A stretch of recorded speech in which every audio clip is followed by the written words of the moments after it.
We've been digging around and cleaning up our archives of video and found this gem from the 2007 East Coast large-scale train show. Dave Bodnar came up with this idea of creating a 52-inch circle, and then all of a sudden he had space to put a 4-foot diameter track.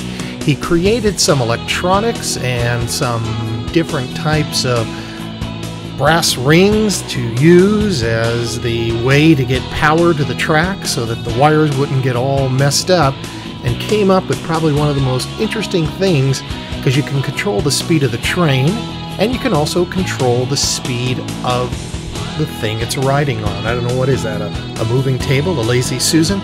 I'm not quite sure, but take a look and you can see that it can tilt, go fast, go slow. It has an even spin or an odd spin. Pretty cool little thing. I'm glad we were able to find it. I'm glad we were able to bring it to you so you could watch it.